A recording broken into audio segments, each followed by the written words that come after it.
Salut à toutes et à tous et bienvenue dans Nos Nos. Ahla wa sahla fikoun. Aujourd'hui, j'ai envie de parler d'un sujet qui me passionne, une des raisons pour lesquelles le Liban est connu et reconnu dans le monde entier, la cuisine. Pour en parler, je reçois Hugo. Il a 29 ans, il est franco-italo-libanais d'origine arménienne et il est en train de monter son propre restaurant libanais à Paris. La promesse? Des plats libanais, mais avec un twist, une forme originale et des alliances inédites. Il a quitté son job il y a quelques mois pour réaliser son rêve et a accepté de venir partager sa vision de la cuisine, l'influence de ses origines sur son approche et plein d'autres choses vraiment vraiment cool. On attaque avec une petite intro perso et ensuite on rejoint Hugo. Alors si toi aussi t'as souvent le ventre qui gargouille et que tu as hâte d'aller manger minimum 3 fois par jour, je pense que tu vas kiffer. Par contre, si t'as faim, arrête d'écouter tout de suite.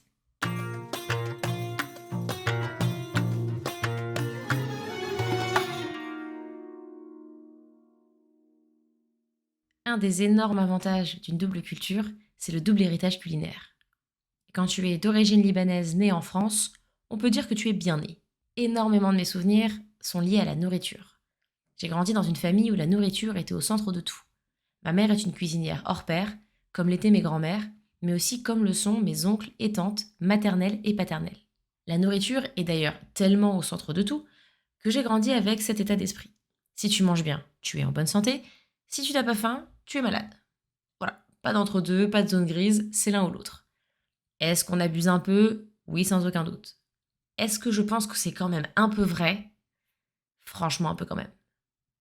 Et puis la cuisine, c'est pas juste manger, c'est partager, faire goûter ta cuisine aux gens qui ne connaissent pas. Kebbe, fatouche, reza adjej, mloukhiyé, fatet batenjin, j'aime trop manger. Et mon langage de l'amour, c'est faire à manger aux autres. Ce que je trouve formidable, c'est qu'un pays aussi petit que le Liban, dont la superficie est de 10 450 km², c'est plus petit que l'Île-de-France, a une diversité culinaire impressionnante. Il y a trop de recettes pour les compter. Chaque région et même chaque famille a ses propres variantes des classiques. On compte plus de 120 plats qui peuvent composer un mésé, et le mésé, c'est que la partie émergée de l'iceberg. Il y a tellement plus que ça dans la cuisine libanaise, notamment des ragoûts, des plats de tous les jours. Parce que sans vouloir vous décevoir, non, on mange pas de hummus et de falafel tous les jours. Et entre nous, c'est même pas le meilleur de cette cuisine. Mais bon, ça c'est pour une autre discussion. Le Liban est aussi un pays d'agriculture.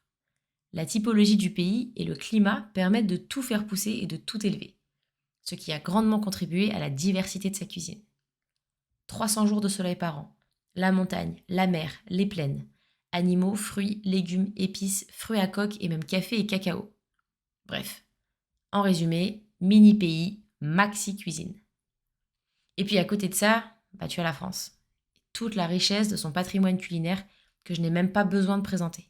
Une cuisine en vie à l'international qu'on a la chance de déguster au quotidien.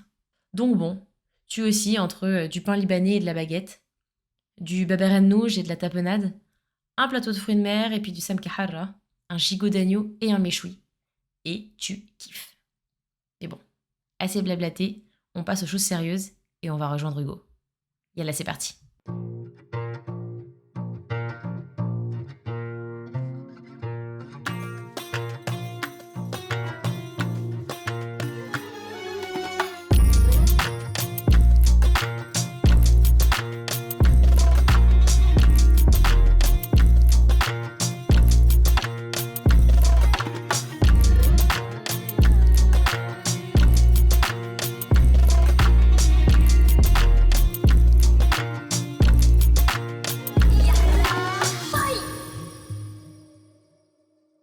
Salut Hugo.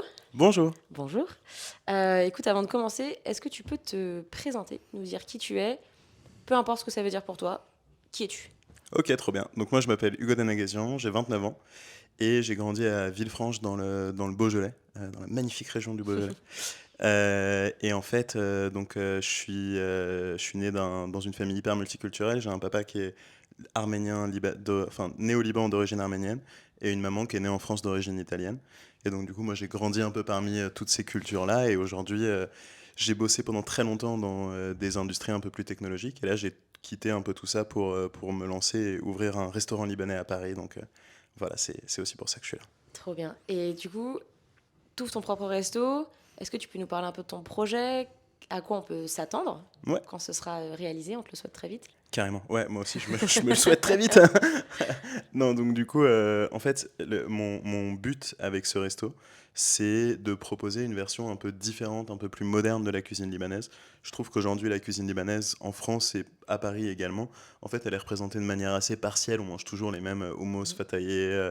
Ils ont tous, d'ailleurs, je sais pas comment ils font les mecs pour que tous les fatayés aient le même goût, peu importe le traiteur où tu vas, c'est quasiment la même chose partout. Ça fait peur quand même. Ouais, non mais ouais, Ok. ça fait un peu peur. Bah tu te dis, Tu métro, doutes ils quand doivent même. avoir des Ouais, bons c'est ça. stocks, tu vois. Et en fait, donc moi, ce que je veux proposer, c'est une version un peu bistronomique de la cuisine libanaise, en fait. Et il y a un mot que j'aime pas du tout dans la cuisine. Donc déjà, bistronomique, je suis pas hyper fan, mais il y a un mot que j'aime pas du tout dans la cuisine, c'est fusion. Mais Ouais. en fait, c'est un peu ça que je veux faire. Je veux proposer une cuisine d'influence libanaise, enfin comment dire, d'inspiration libanaise qui est mêlée à des influences qui viennent d'ailleurs. Et donc en Avec fait, un je veux petit pas. twist, quoi. Exactement. Donc je veux partir de recettes, de techniques, d'ingrédients qui sont vraiment spécifiques à la cuisine libanaise et après les mêler avec d'autres influences, de mes influences à moi, de mes différentes origines, mais aussi d'autres endroits, d'autres cultures auxquelles j'ai été confronté. Et bah, justement, tu parlais de ton environnement hyper multiculturel. Pourquoi t'as choisi la cuisine libanaise en fait? C'est une bonne question. En fait, c'est assez marrant parce que, donc, en général, tu vois, on adore avec ma famille dire bah, où est-ce qu'ils sont nés, nos grands-parents, nos arrière-grands-parents, et regarder un peu, parce qu'en fait, vu que tout le monde est né dans un pays différent, souvent c'est assez marrant Oui. de regarder ces trucs-là. Et en fait, on s'est rendu compte que finalement, je suis plus italien. De toutes mes origines, c'est l'Italie parce que mon grand-père maternel est italien et ma grand-mère paternelle est née en Turquie d'un père italien. Et donc du coup, l'Italie Ok, prend le pas, tu vois. Techniquement, l'Italie techniquement, prend ok. le pas. Mais en fait, on a toujours été super proches du Liban. Donc mon père est né là-bas, il a grandi là-bas, il est venu en 78, il me semble. Je suis pas sûr de la date exacte, mais je crois que c'est ça. Et donc du coup, en fait, on a toujours été très proche du Liban. On est allé au Liban quand on était petit. C'est une culture, moi, à laquelle je me suis identifié super vite.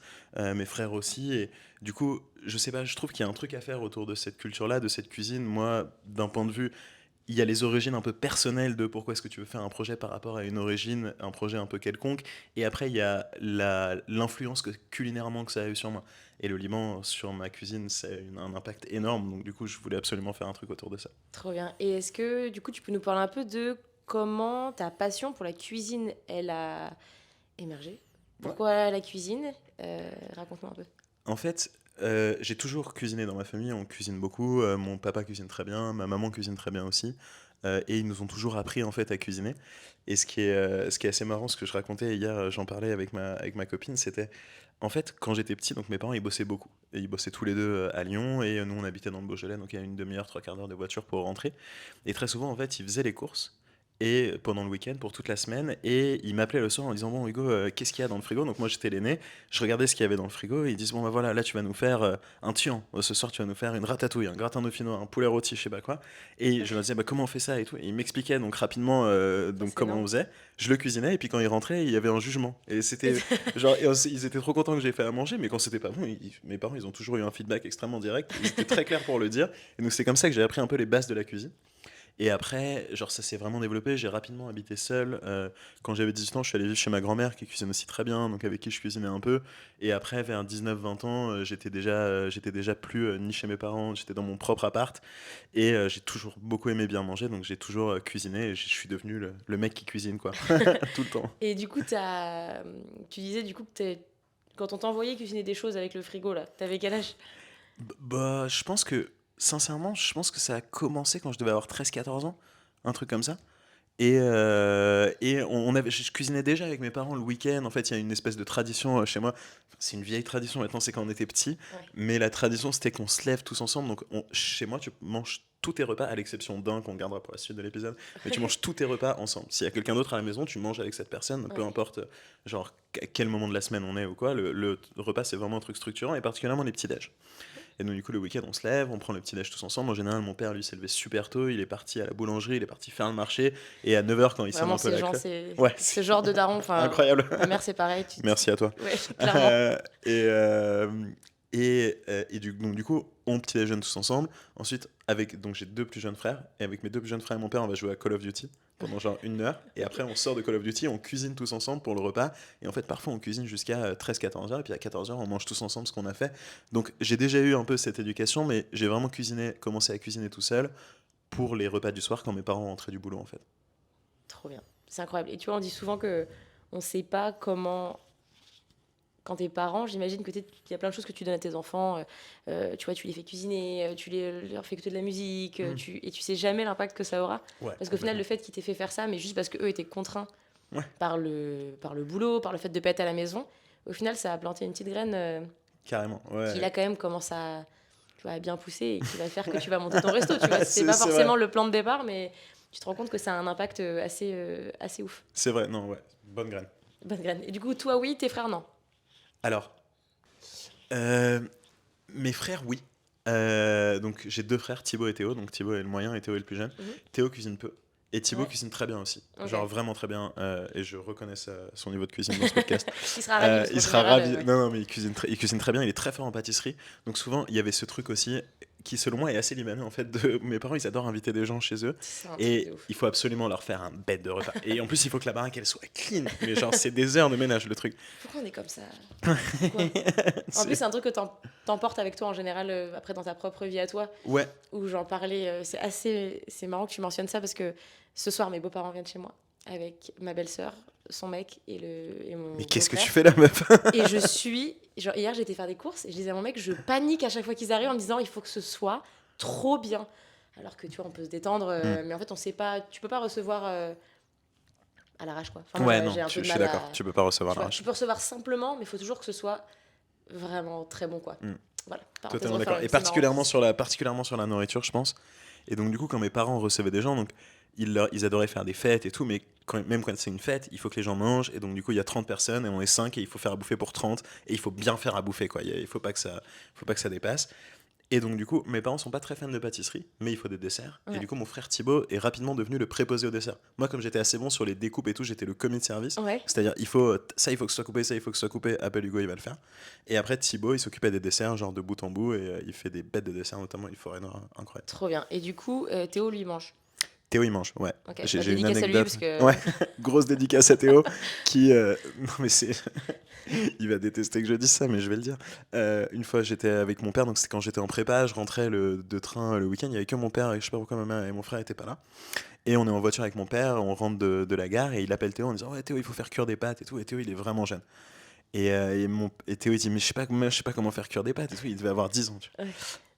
Et mon père lui dit, bah, c'est tout con, tu mets de l'eau à bouillir, quand l'eau elle bout, tu mets les pâtes dedans. Il fait, ah ok, bon, bah c'est bon, je le fais et tout. Mais ça sentait qu'il avait pas envie de le faire. On arrive à la maison, une casserole d'eau remplie à moitié, avec de l'eau qui a l'air d'être à peu près tiède, des pâtes froides, enfin pas cuites, des spaghettis posés dedans. Et en fait, il a mis l'eau à bouillir, il a foutu les pâtes dedans, il a éteint le feu et il s'est barré. Et donc, du coup, les pâtes étaient pas cuites. Et ben, je sais pas quel âge il a maintenant, mais j'espère qu'il a bien appris de cette. Ouais, là, il a appris, je suis sûr. Ouais. Non, mais je crois que maintenant, il fait parfois à manger pour ses potes, mais je pense qu'il est moins fada de ça que Thibaut et moi. Très bien. Ok. Et du coup, qu'est-ce que la cuisine libanaise, elle représente pour toi par rapport, tu vois, je sais pas, la cuisine italienne, la cuisine française. Enfin, t'es quand même plutôt bien né, quoi. Ouais. Entre France, Italie, Liban, ça va, quoi. Tu vois, c'est Ouais, pas de mal. ouf. Et Arménie aussi. Et Arménie, qui est incroyable et qui a d'ailleurs des influences sur la cuisine libanaise par la présence de beaucoup d'Arméniens au Liban. Qu'est-ce que la cuisine libanaise représente pour toi? Alors, moi, je dirais que la cuisine libanaise, c'est un peu la cuisine de la fête. En fait, la première fois, donc c'est associé à plusieurs trucs. D'abord parce que souvent quand on reçoit chez nous l'été dans ma famille, on fait souvent le taboulé de mon papa, donc qui est pas exactement le taboulé libanais. Qui est sur ton Qui est sur ma chaîne Instagram. Absolument, que j'avais vu. Qui est mon père qui a fait la star sur Instagram, qui va revenir très bientôt. et donc qui est pas exactement le taboulé libanais, mais on fait souvent ça, et donc du coup ça se prend du temps, c'est un truc qu'on fait en famille. Mon petit frère Théo, là du coup, il a une tâche dans ce truc-là, c'est qu'il écoute le persil et la menthe des tiges. Et après, moi, on fait les découpes, etc. Mon père assaisonne. Ça, c'est vraiment juste un truc qu'on fait faire aux plus jeunes. Ouais. Moi, toute ma vie, j'ai lavé la salade, tu vois. Ouais, standard. Pourquoi, en fait? J'ai un grand frère, lui, il faisait des trucs trop bien. Et moi, quand je disais, est-ce que je peux aider? On me disait, lave la salade. Ouais. Ça me rendait ouf. Ça ouf. Mais c'est mieux que lave la vaisselle. Ça, il y a toujours quelqu'un qui finit à la plonge à un moment dans le c'était pas moi, repas. C'était ma mère, la pauvre. On pense à elle. La pauvre. Et Et donc du coup, donc déjà ça, il y a ce côté-là de quand on reçoit très souvent en cuisine libanaise ou quand on mange libanais, c'est qu'il y a un truc un peu sympa, c'est un peu la fête et tout. Notre cuisine de tous les jours, c'est plus la cuisine française chez moi. Donc déjà, c'est né comme ça. Et puis en plus, c'est né de la première fois dont moi je me souviens où on va au Liban. J'avais 10 ans, c'était en 2004, je m'en souviens très bien. J'écoutais sur mon Walkman Calogero qui avait sorti un album à ce moment-là. J'avais le CD de Calogero que j'écoutais en regardant par la fenêtre en me disant ah, ma petite copine elle m'aime pas. Bref. Et du coup, je me souviens avoir été ébloui à ce moment-là. Genre j'arrive et on passe la journée au resto du matin où il y a les manèches avec genre aux zarda, au fromage, au Ouais. kéchek et tout, c'est trop bon. Donc tu commences ta journée comme ça, je me dis ouais putain ce peuple il mange des pizzas au Ce peuple petit-déj, c'est incroyable, c'est de mes origines. Et après le midi resto et le soir on va dans la famille et donc du coup pareil tu manges, tu manges, tu manges et je me souviens que vraiment j'avais eu l'impression d'avoir passé 10 jours à manger quoi. Et c'est moi qui adore ça, c'était genre ébahissement et t'as le côté genre t'as ce côté aussi très visuel très graphique de la table en fait du mezzé libanais qui il y a toujours plein de petits trucs et tu dis oh mec non mais j'en ai pas beaucoup et il te ramène des trucs tu dis je t'ai dit pas beaucoup et lui il fait ah c'est pour manger avec les yeux machin. Genre c'est vraiment genre cette hospitalité un peu incroyable genre complètement exacerbée c'est pour moi c'est ça la cuisine libanaise quoi c'est une cuisine un peu d'opulence c'est un truc c'est vraiment ça mon rapport à cette cuisine là. Et du coup, comment ton héritage arménien, il s'insère là-dedans? Et ben, c'est assez intéressant. La cuisine arménienne, pour te dire, je l'ai presque pas connue. Jusqu'à un peu plus tard, un autre de mes voyages au Liban, où je suis allé dans ce resto à Beyrouth qui s'appelle Maïrig, Maïrig en arménien, ça veut dire ma maman, qui est un resto arménien qui est monté par une dame qui s'appelle Aline Kamikian, je crois, que j'avais rencontré à ce moment-là, qui est très très sympa. Et en fait, c'est là que j'ai découvert ce que c'était que la cuisine arménienne. Il y avait plein de trucs que je mélangeais entre la cuisine libanaise et la cuisine arménienne, notamment le soubereg, qui est un truc que j'ai aimé très vite. À Lyon, là où j'ai grandi, il y a beaucoup d'Arméniens, donc souvent quand tu vas au traiteur libanais, c'est souvent des Arméniens qui le tiennent, D'accord. où il y a souvent des spécialités arméniennes aussi, parce que les Arméniens là-bas demandent. Mhm. Et donc du coup, soubereg, notamment, c'est un truc que j'ai mangé en fait très tôt. Et chez Maïrik, j'ai découvert genre le reste de la cuisine arménienne. Je sais même pas comment ça s'appelle, mais il y a des kebbés, ouais, je pense que c'est des kebbés avec dedans des griottes. Et donc ce truc un peu Incroyable. sucré-salé qui est vachement différent, je trouve que tu retrouves pas du tout dans la cuisine libanaise. Il y avait les mantis évidemment qui sont genre un éblouissement pour moi. Donc je dirais, moi en fait, si je dois résumer un peu les différentes cuisines et ce qu'elles m'ont apporté, je dirais que la cuisine libanaise du coup c'est l'opulence, c'est un peu la joie, l'exubérance. La cuisine arménienne c'est plus la chaleur. Pour moi c'est des plats chauds, c'est de la comfort food la cuisine arménienne. La cuisine italienne, c'est plus le côté produit, c'est un truc auquel je suis vachement attaché aussi maintenant, je fais hyper gaffe. Je mange systématiquement des trucs de saison qui, pour le coup, là, les Libanais, c'est un truc qui font moins, je trouve, mais vraiment que des produits de saison, j'essaie de choper des trucs qui poussent relativement proche de chez moi. Et la cuisine française, c'est plus la technique. Et donc du coup, et là c'est vraiment j'ai bouffé des bouquins de cuisine. Moi j'adore. Enfin mon père m'a encore offert un livre de Ferrandi à Noël. Il fait Ouais. 500 pages. Je l'ai bouffé en entier. Je suis tout seul à regarder. Ah ouais, ok. Ah, Donc t'es un c'est vrai vraiment ça. nerd de la cuisine, Ah ouais. quoi, Non, au mais sens, ouais, complètement. ouais, au sens même Compl- technique, au ouais, sens histoire de la bouffe aussi, enfin, de ce que ouais. ça représente. Non vraiment ouais Non, c'est complètement, énorme. complètement. Et puis ouais c'est vraiment les techniques, les grammages parce que mm, on cuisine un peu à l'instinct, tu vois, je trouve. Et la cuisine libanaise, pour moi, elle se prête vachement à ça aussi. C'est pour ça qu'il y a cette dimension opulence, en fait. Même plus qu'opulence, je dirais, c'est une cuisine qui a une vraie âme qui me correspond Mhm. complètement. Et donc, du coup, tu peux jeter un peu C'est très généreux. du cumin, machin, et tu Ouais, changes un peu tes assaisonnements, tu goûtes au fur et à mesure. Pour moi, la cuisine française, elle est beaucoup plus précise, elle est plus bien sûr. proche de la pâtisserie, elle est théorique, quoi. Bah, je pense que même, juste si on se redit, un Libanais qui t'explique une recette, Ouais. pardon, mais de quoi tu me parles en fait? Enfin, Mm. c'est-à-dire que ça, c'est une grande blague dans ma famille de manière générale, mais ma mère, quand elle m'explique une recette, et j'aimerais vraiment un jour récupérer tous les vocaux qu'elle me fait sur WhatsApp, j'aimerais tous les garder Mm. et en faire une compile, Ouais. tellement c'est pépite. Ouais. Tous Parce les que, trucs les moins tu clairs vois, du monde. moi j'adore cuisiner, enfin, vraiment mon langage de l'amour, c'est faire à manger, quoi. J'aime faire à manger aux gens, j'ai pas du tout une technique de ouf, mais j'adore faire à manger, j'adore manger. Et donc, du coup, je demande souvent à ma mère de me réexpliquer exactement comment ça se fait, dans quel sens ça se fait, etc. Et ces explications n'ont pas de sens, en fait. Et j'essaie de lui expliquer que, tu vois, moi, j'ai besoin de... Tu vois, moi, j'ai grandi ici, en fait. Moi, Mm. il me faut un minimum de structure. Et elle me lâche des trucs du genre... ça, c'est vraiment un truc qui m'a marqué. C'était pour la pâte à pain. Elle m'a dit, pour mettre ton eau, tu prends une tasse comme celle que tu m'as offerte quand t'es rentrée d'échange à Santa Barbara. Ok. Donc je vois en effet la tasse à quoi elle ressemble, tu vois, mais j'étais là, c'est pas du tout une unité de mesure, C'est tu pas vois. Elle m'a dit, prends une tasse de ça et puis un verre. Franchement, la notion de verre, un verre, mais de quel verre, quelle taille, enfin bref. Ça me fait quand même bien marrer. Et à côté de ça, t'as, tu vois, une de mes tantes françaises qui est hyper bonne en pâtisserie. Mais elle, quand elle t'explique une recette, c'est carré, tu vois. 90 grammes, 53 grammes, ouais, bien exactement. sûr. Donc c'est vraiment ce truc-là, cette différence-là, elle me tue de rire à chaque fois. Ouais. Mais on s'en sort. Bizarrement, ça a du sens. Et puis je trouve que ce qui est sympa, c'est que ça fait vivre les recettes du coup, parce que en fait, très souvent, t'as un espèce de côté de téléphone arabe où les gens comprennent pas vraiment ce que tu as voulu dire, et donc du coup, ils font le truc avec, tu leur dis le jus d'un citron, Ouais. et en fait, tu voulais dire un demi-citron et tu t'es mal exprimé, donc le mec il met le jus d'un citron entier, il se dit ah, tiens, il n'y en a pas assez, je vais en mettre un petit coup, et en fait, il a un truc qui est beaucoup plus citronné, et en fait, les recettes elles évoluent comme ça, c'est pour ça que c'est une cuisine qui est très vivante en fait. T'as vraiment. Enfin, je sais même pas si la tradition de la recette transmise de manière écrite est si présente que ça au Liban. Pour moi, toutes les recettes libanaises que je connais, on me les a dictées, en gros. Comme toi, c'est des vocaux. C'est absolument vrai. Ouais, c'est hyper juste. Et, mais c'est ce qui fait aussi, je pense, que chaque famille, en fait, a ses propres façons de faire. C'est-à-dire que, tu vois, moi, je n'arrive pas à manger du kebab en dehors de chez mes parents. Parce que moi, c'est le kebab de ma mère. C'est l'équilibre des épices de ma mère. C'est la quantité de pignons de ma mère. Enfin, tu vois, et pour moi, ça, c'est le kebab. C'est le kebab. Il n'y en a qu'un seul. Alors que c'est littéralement ce que tu trouves le plus dans des restos. Enfin, je pourrais en manger à la pelle, tu vois. Mais en fait, je commande jamais de kebab en dehors de la maison et je commande jamais de taboulé en dehors de la maison. Parce que pour moi, ce sera pas bon. Tu vois, il y a une espèce de truc où juste je me suis tellement habituée à ce goût-là. Tu vois, je trouve que c'est d'autant plus fort quand c'est des recettes qui demandent un équilibre d'épices, tu vois, assez spécifique. Donc en fait, quand tu es habitué tu vois, au taboulé, si je suis habituée, ma mère, elle le fait quand même bien citronné. Mais moi, je suis habituée à ça, tu vois. Quand je prends une cuillère de taboulé de ma mère, il faut vraiment que ça fasse... Ouais. Tu vois, il y a une espèce de truc un peu... Comme quand tu bois un grand verre de Perrier. Exactement. Ouais. Ça me déclenche un truc. La façon dont elle coupe le persil, vraiment, où elle s'attache vraiment à le faire très fin. Enfin, c'est des choses pour moi qui m'ont tellement marqué que quand je vais dans un resto libanais, je prends en général ce que ma mère ne fait pas à la maison. Je me dis, de toute façon, j'ai pas... Tu vois, ça, j'en mange pas souvent, donc je le mange avec plaisir.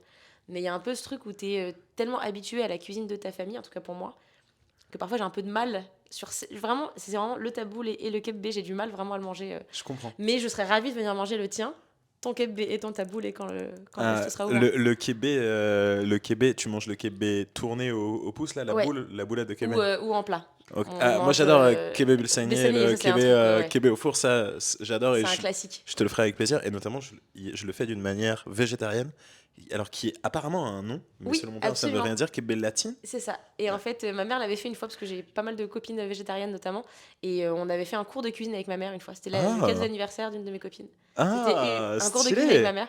Et du coup, elle avait fait une version en effet végétarienne que je goûtais pour la première fois, tu vois, j'avais peut-être 25 ans. Et c'était super bon. Ouais, c'est potiron blette, c'est ça? Exactement. Et c'était vraiment délicieux. Ouais, c'est vraiment bon. Et j'en ai remangé là au Liban en avril. Là pour le coup d'un resto, et c'était délicieux. Et c'est une bonne transition vers ma deuxième question, ma prochaine question, qui est: comment tu décrirais la cuisine libanaise à quelqu'un qui n'en a jamais mangé en termes de saveur? Ok, c'est une question difficile. En fait, c'est une question difficile parce que pour moi, elle est quasiment la cuisine libanaise, elle est quasiment indissociable du fait qu'elle soit servie en mezzé. Parce qu'en fait, vu que c'est une cuisine où donc souvent on va te poser les trucs sur la table, et tu le vois particulièrement quand tu le fais avec des gens qui sont pas du tout libanais. Quand tu fais un mezzé à des gens qui sont pas du tout libanais, ils vont mélanger des trucs trop chelous. Ah, ça me rend... Tu vois, le kebab, ça va tremper le kebab dans le houmous et tout. Toi, t'es là en mode, mais attends, on fait pas ça.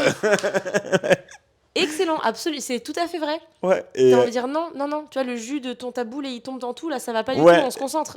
Et ben, en fait, mais pour moi, ça, c'est un peu ça la cuisine libanaise, c'est un peu une cuisine de liberté, d'association, de saveurs qui sont très fortes. Donc comme tu dis, le taboulé, moi aussi je l'envisage comme quelque chose de très citronné, et donc du coup t'as un côté très citronné du taboulé. Juste à côté t'as le labné qui est probablement le goût le plus neutre du monde si tu mets rien dessus, genre qui est le truc préféré des Français. Ouais, mais là t'as vu incroyable. Le truc qui est sorti il y a pas longtemps? Non. Président va faire du labné.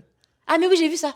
J'ai vu sur les réseaux. L'excitation sur les réseaux, c'est genre tous les Libanais sont en mode ah ouais, c'est qui le meilleur pays du monde maintenant et les Français nous imitent, président nous imite. Ah ouais, c'est quand même c'est quelque chose. Mais ça, j'avais vu en effet que je sais pas si c'est sorti ou si ça va sortir, mais écoute, curieuse de tester. Je l'ai pas vu dans les ma foi, supermarchés, moi aussi je vais tester. Mais si il vous faut y voulez aller, faire quoi. votre propre labné, vous achetez du yaourt, vous le mettez dans un chiffon étamine toute la nuit au frigo, vous avez du labné le lendemain. Ça coûte moins Ça cher. coûte vachement moins cher et Ouais, c'est délicieux. Après, tu l'étales comme ça quand il a passé toute la nuit à ouais. s'égoutter, à sécher. C'est génial. Mais du coup, pour en revenir à ta question de si je devais décrire les saveurs de la cuisine libanaise, pff, pour moi, en fait, comment dire? Je pense que je l'isolerais autour de quelques parfums que tu retrouves pas ailleurs. Pour moi, le sumac, c'est un truc Mhm. basique que tu retrouves en fait dans beaucoup de plats et ce goût un petit peu citronné, mais pas. C'est une acidité qui est différente de celle du citron, je trouve. Et donc, du coup, je pense que je mettrais ce goût-là en avant, ce genre de goût assez. Comment dire, c'est une cuisine qui est assez percutante. Je veux dire, quand tu manges les plats, ils ont tous un goût assez fort, assez poussé. Le 7 épices, pour moi, c'est l'autre, c'est les deux un peu parfums du Liban. Le fait d'avoir de la Carrément. cannelle dans la viande, que tu retrouves un peu dans la cuisine, dans une partie de la cuisine indienne, mais qui, selon moi, est vraiment associée à la cuisine libanaise.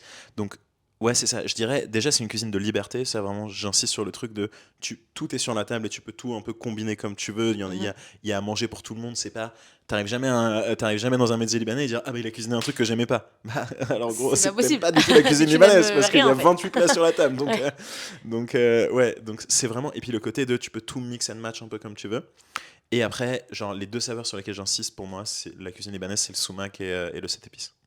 Absolument d'accord. Il y a un truc très réconfortant. Mm. Mais je pense que comme nous, on n'habite pas au Liban et que pour nous, c'est des vacances, c'est la famille. Il y a un truc où il y a des odeurs, moi, Ouais. qui tout de suite me font du bien. Donc, tu as l'odeur du za'atar, ça c'est Ouais. sûr.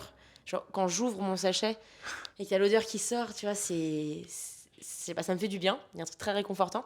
Et les 7 épices, je suis absolument d'accord. Pour le coup, moi, c'est pas du tout une saveur que je retrouve dans d'autres cuisines. Donc, Ouais. pour moi, c'est très spécifique à la cuisine libanaise et c'est vrai que ça fait vraiment, vraiment du bien. Et attends, et un truc que j'oublie qui est super important, c'est le toum. Genre pour moi, le toum, c'est Donc, ce le qui fait toum, d'un pour ceux qui ne repas. Ouais. connaissent pas, le toum, c'est l'ail. Donc, toum veut littéralement dire ail. Mais quand on parle de toum, en général, on parle de la sauce à l'ail qui est la meilleure chose au monde, qui rend malade, tellement c'est lourd, mais qu'est-ce que c'est délicieux. Ouais. Mais sinon, toum veut dire ail en général, et c'est vrai qu'on utilise beaucoup l'ail Ouais, et la au sauce à Liban, l'ail, vous quoi. l'avez forcément déjà goûté. Si vous avez mangé un sandwich shish tao quelque part une fois et que le mec est pas un hérétique complet, il vous a mis du toum dans votre sandwich. Et moi, je suis le genre de personne qui dit extra toum Ouais, quand je demande. ouais, Donc, t'es en je mode, veux 2 mec. fois plus de toum. Parce qu'en Mets-moi général, ils pas te la mettent une dose. lichette là en Ouais, France, ils disent qu'est-ce que tu me racontes, rajoute un peu là. Et tu sais que totalement. tu vas le payer parce que c'est quand même assez lourd. Enfin, c'est Ouais, quand même vraiment des gousses d'ail, quoi, ouais, complet. entières.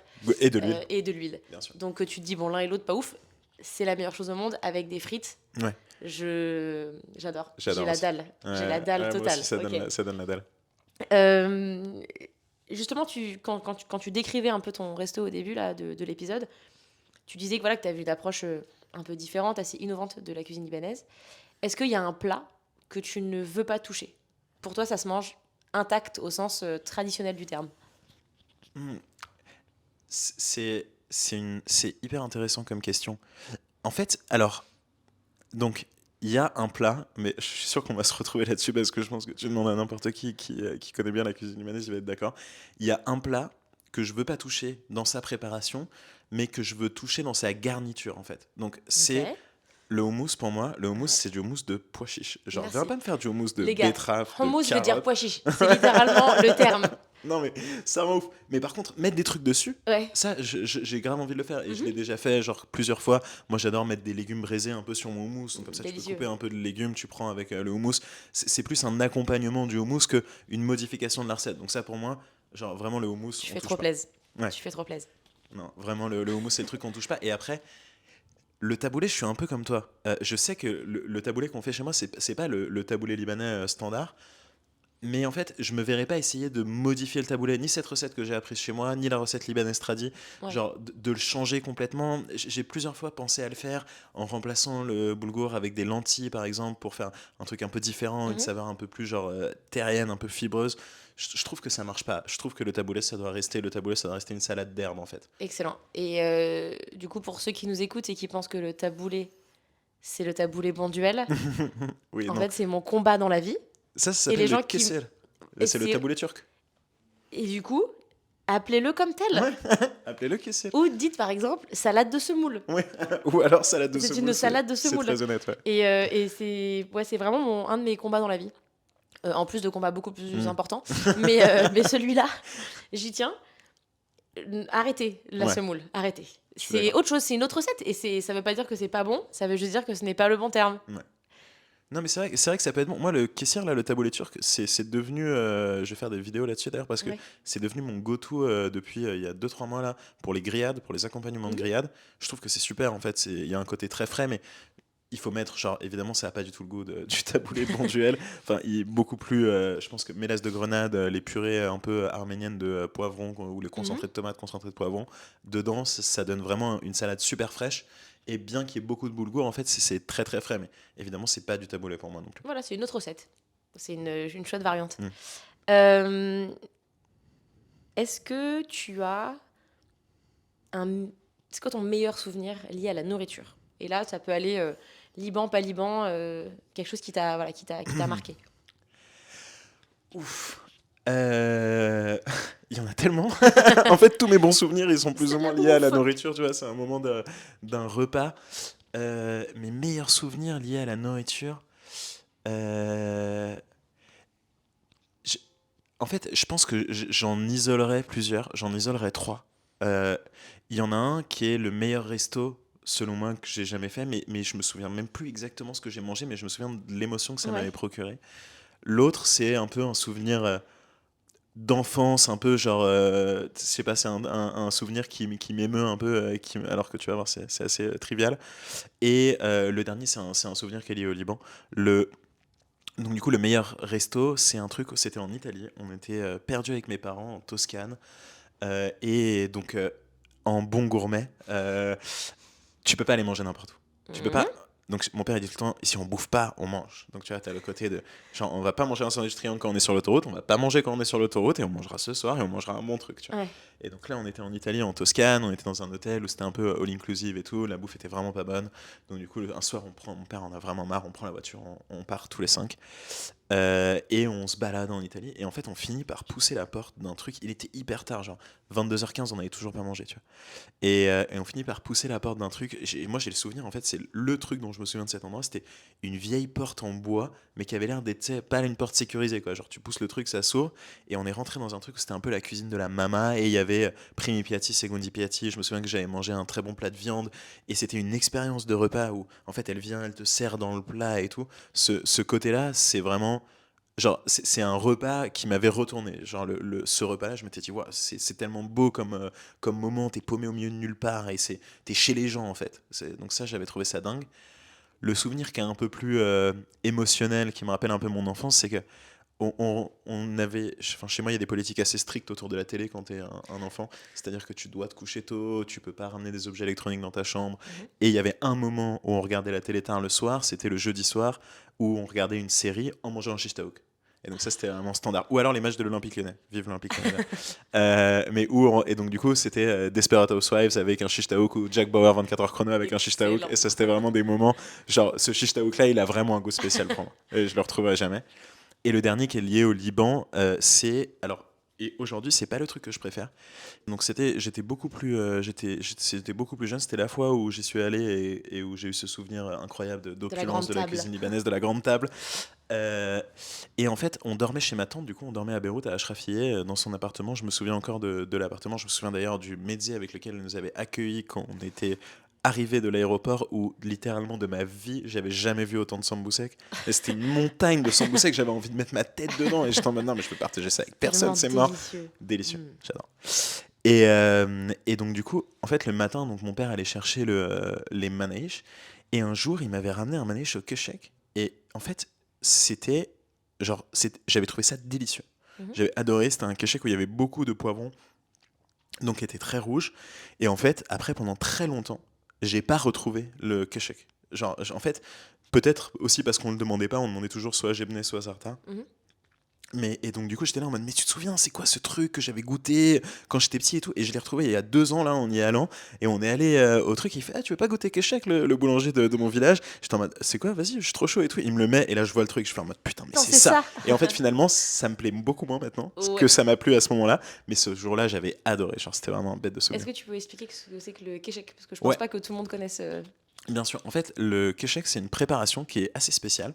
N'essayez pas de la transporter depuis le Liban vers la France parce qu'ils vont croire que vous transportez de la cocaïne dans votre, dans votre sac à dos, Bien vous allez vu. vous faire arrêter. Non, c'est vraiment, j'ai voulu en ramener, les mecs m'ont dit non, en vrai, le fais pas, C'est bizarre un peu. c'est un peu dodgy. Ouais. Et donc, du coup, en fait, c'est une poudre blanche qui est composée de. En fait, je crois que c'est du lait ou du yaourt qu'on fait sécher sur les toits. Mhm. Et donc, du coup, on fait sécher ça au soleil, on le déshydrate complètement, ça devient une poudre. On le mélange avec un peu de boulgour et enfin un peu de semoule très fine et des poivrons. Et donc, il me semble que tu fais sécher les poivrons aussi. Je suis pas hyper au fait de la recette. Alors, je te raconterai après, mais si ça va sur les réseaux sociaux, les gens sur les réseaux sociaux sont extrêmement pointilleux. Ouais. Donc, ils ne manqueront pas de me le rappeler. Donc, n'hésitez pas à me le dire. Mais donc, du coup, du yaourt que tu fais sécher sur un toit, du poivron pareil, du boulgour, tu mixes tout ça. En fait, ça fait une poudre très fine. Et pour l'utiliser, tu le réhydrates un petit peu avec de l'eau. Et donc, tu peux après l'étaler sur souvent des manaïches, souvent Et des. c'est vrai que c'est un goût assez spécial. Ouais. Moi, je n'aime pas du tout le kéchek. J'arrive Ah, pas. ok. Après, il faudrait que je regoute parce que c'est plutôt moi un souvenir d'enfance où je m'étais dit non, non, c'est pas trop Pas pour pour moi, moi. pas pour moi. Mais je pense que ça vaut le coup de regoûter, Ouais. de voir ce que ça donne. Tu vois, toi pour le coup, c'était super quand t'étais petit, moins super maintenant. Peut-être que moi, ce sera l'inverse. Ouais, Mais ouais, c'est peut-être. assez spécial. Mais je trouve que en fait, ça a plus de sens dans une assiette. J'essaye de. Enfin, là, du coup, j'en ai pas à disposition. Il faudra que je m'en procure sur Internet. Mais je pense à des recettes avec le kéchek, mais plus dressé sur une assiette que sur un pain. En fait, je trouve que la redondance du boulgour sur le pain, c'est un peu lourd. C'est un peu loin. Alors que fromage ou za'atar, c'est genre incroyable. Donc, j'ai pas envie de changer, quoi. Non, ça Et on n'y touche pas. tu peux manger qu'un manège par jour, malheureusement. En vrai, non, je rigole. Ouais. Le- Non, mais je peux manger beaucoup plus qu'un manège par jour. Et du coup, je vais te poser une question un peu opposée à celle-ci. Est-ce qu'il y a un plat libanais que tu ne peux absolument pas manger? Alors, il y a un truc, mais je m'en veux parce que. Donc, déjà, il y a un truc donc, que j'ai jamais goûté au Liban, mais c'est ma copine qui est tunisienne qui m'a fait goûter ça et que j'aime pas. Et je sais qu'on le fait au Liban, c'est le mlorey. L'oreiller, c'est mon plat préféré. Ah putain, désolé, mais moi, la corette comme ça, le truc très herbacé, ça. Ça passe pas. Bah, en fait, ouais, non, ça me plaît pas de ouf. Ça me plaît. Je J'entends. demande qu'à regoûter. En fait, je refuserai jamais de goûter un truc, Ouais. même si je sais que j'aime pas. L'autre truc, c'est les foies à la mélasse de grenade. Ouais. Et ça, en fait, le foie, j'aime pas la texture du foie.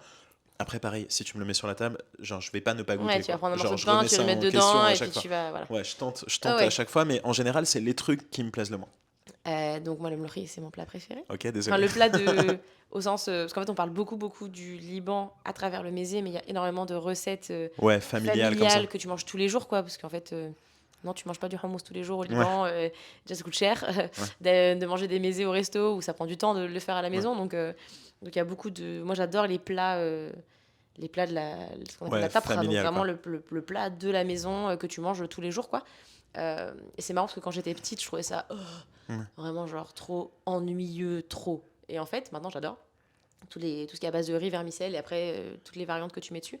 Et donc le mlokhrier, pour ceux qui connaissent pas encore une fois, c'est donc de la corette potagère. Je crois que c'est ça le C'est nom en ça. français. Ça ressemble à de l'épinard un peu, Ouais. à peu près, c'est comme des grandes feuilles vertes que tu peux soit manger en entier, soit les hacher, ça dépend des recettes. Et tu fais ça avec du poulet, voilà la recette que j'ai, c'est Ah, du ok. poulet. Du pain grillé que tu mets sur ton riz. Tu rajoutes ton poulet, tu rajoutes ton mlokhri, et donc la corette. Et dessus, tu mets soit du citron, soit, attention, des échalotes et du vinaigre. Et tu Ah, mets ok. dessus. Et c'est Vinaigre de vin rouge en mode la vin sauce rouge. la sauce huître. Des Quoi. huîtres, exactement. Ok. Et tu te mets ça dessus. Et c'est hyper chaud, genre quand tu le manges, ça te crame et c'est. Bon, Ah, ça a mais l'air pas ouf stylé. comme ça, c'est vraiment délicieux. Avec cette acidité-là, ça doit être intéressant. C'est vraiment très bon. Écoute, à l'occasion, Ouais, tu vois. avec plaisir. À l'occasion, pour le coup, ma mère en fait un très bon, ma tante en fait un Oh là. absolument délicieux. Ma tante au Liban, j'adore. Donc ça, c'est vraiment un gros kiff, ouais. Gros kiff pour moi. Mais je comprends que ce soit pas forcément le truc préf. Et en effet, il y a beaucoup de variantes dans le monde arabe, notamment en Tunisie, en effet, où chaque pays a sa recette. Ça, c'est un petit kiff. On va faire un petit pas de côté euh, parce que tu m'as parlé d'anecdotes qui m'ont fait beaucoup rire. J'aimerais beaucoup que tu les racontes dans l'épisode. Et ensuite, je terminerai avec une dernière question. Ça marche. Qui est Steve? Théo, tu vas kiffer. Alors Steve. Donc Steve, c'est quelqu'un qui a une place très importante dans ma famille parce que la première fois qu'on est allé au Liban avec mon plus jeune frère Théo, du coup, c'était une de ces fois où ma famille libanaise connaissait pas Théo, donc on allait chez eux, il y avait des repas et machin, et on remangeait, et puis après on allait au resto et on voulait aller visiter tel bled, mais du coup, nous on était là à réclamer des médecins parce qu'avec mon frère on était déjà venu plein de fois, et on était en mode non mais attends, si on va au Liban, on va manger H24. Et mes parents ils étaient direct en mode juste les enfants, on va faire un médecin par jour, mais pas plus, et tout. On était là, non, deux médecins par jour, et les manèges le matin et tout. Bref, du coup, on passe notre vie au resto. Littéralement notre vie au resto. Et du coup, à chaque fois, donc les mecs, ils apportent les plats, les serveurs, et nous, on est là, merci Ktil, merci Ktil, merci Ktil. Le peu de trucs qu'on arrivait à capter en arabe avec mon frère et ma mère. Ah oui, puis j'ai une autre anecdote gaulerie d'ailleurs sur ma mère en arabe. Bref. Et donc, du coup, merci Ktil, merci Ktil, merci Ktil. Et en fait, on reste à peu près 10 jours au Liban. Et au bout du 10e jour, on arrive donc à un dernier resto, on reprend un mezzé, et pareil, merci Ktil, merci Ktil, merci Ktil. Et vraiment, je me souviens encore de l'endroit où il a dit ça. Et là, il y avait mon petit frère Théo, qui du coup était posé les coudes sur la table, 9-10 ans à peine, qui fait ah les gens. Donc il avait cette façon de dire ah les gens. Ça énerve de ouf. Il fait ah les gens, vous trouvez pas ça chelou que les mecs ici, les serveurs, ils s'appellent tous Steve et ils pensaient que depuis le début on disait merci Steve, merci Steve, merci Steve. Et donc depuis vraiment ça nous a tués. Pendant longtemps j'ai pensé appeler le resto merci Steve, mais je suis pas hyper fan de la sonorité du truc et il faudrait vraiment expliquer l'histoire à chaque fois. Mais donc du coup voilà, Steve c'est le gars qu'on remercie quand tu reçois une assiette. C'est incroyable. Et pour ceux qui parlent pas l'arabe, ktir ça veut dire beaucoup, et en fait au Liban on dit merci ktir pour dire merci beaucoup. Avec l'influence française du pays, on utilise beaucoup le terme merci. Ouais. Plus d'ailleurs qu'un Merci, shukran ou d'ailleurs. islamo, le merci. Voilà, donc merci ktir à la base, ça veut juste dire merci beaucoup, et en effet on le dit quand on se fait servir à table. Incroyable. Ouais, c'est Théo, vraiment il prend un petit tarif dans cet un épisode, petit arrive dans cet épisode. mais des petites choses vraiment Ça très lui fera du mignonnes. bien. Et une deuxième anecdote qui m'a aussi bien fait marrer.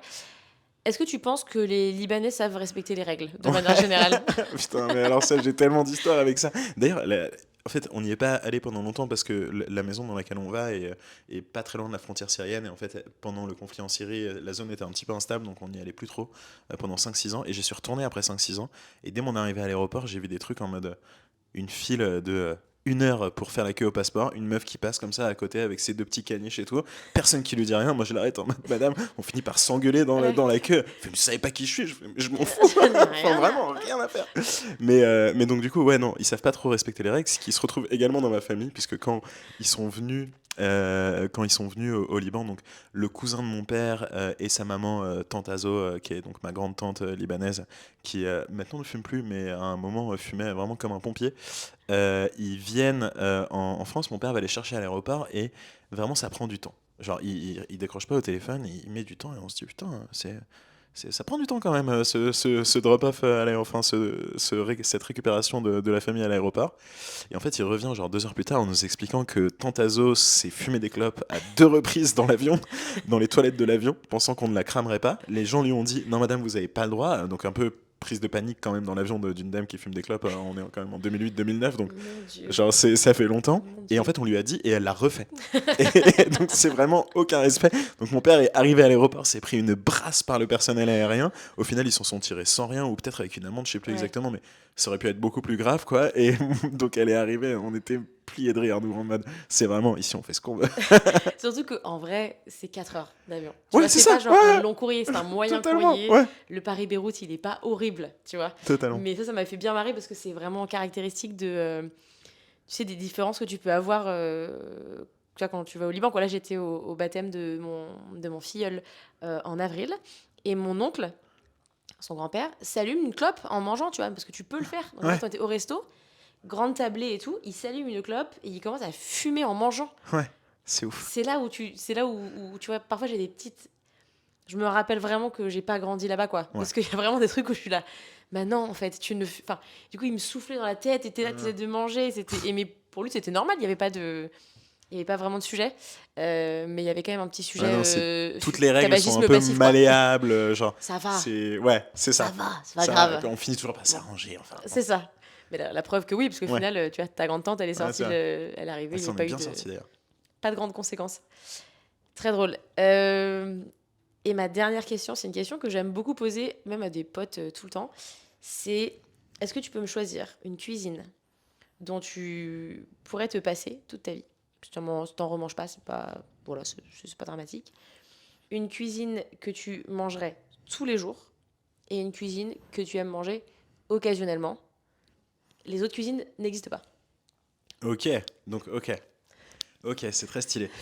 Euh, alors, donc une cuisine dans le sens, la cuisine d'un pays. Exactement, la cuisine Ok, d'un pays. génial.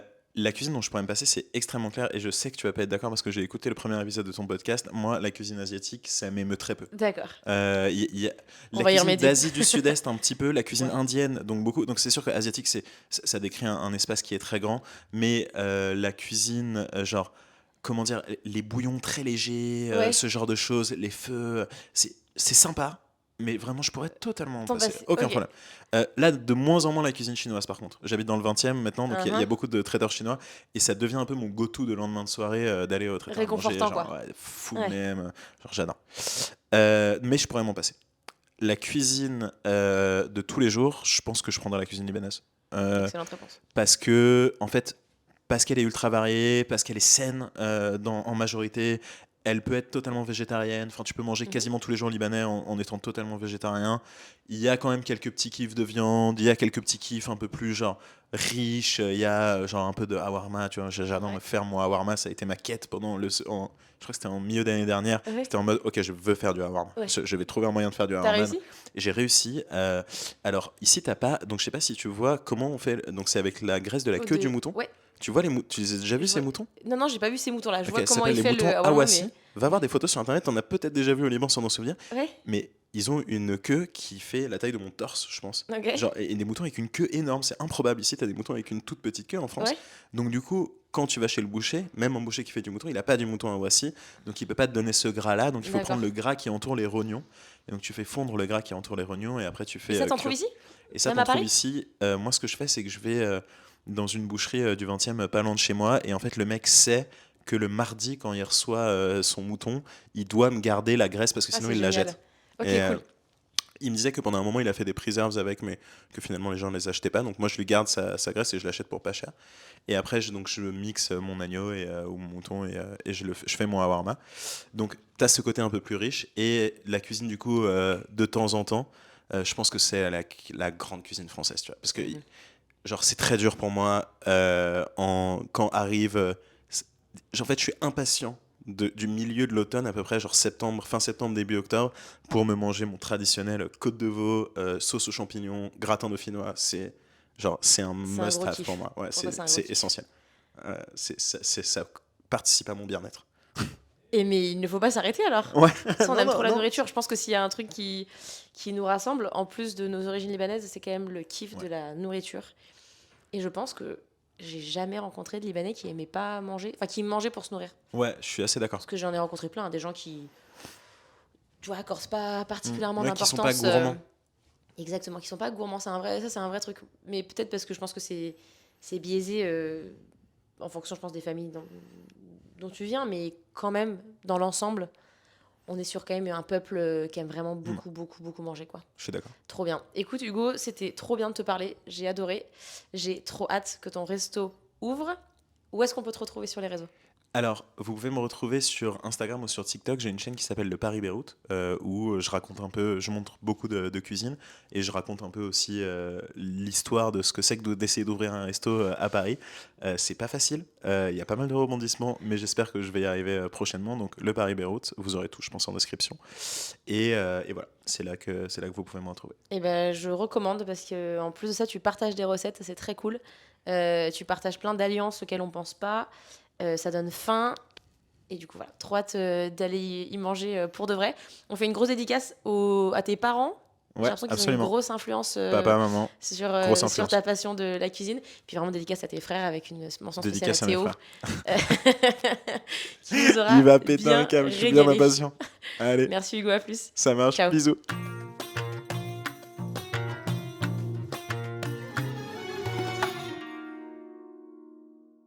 Vous avez écouté Nos Nos, le podcast moitié-moitié.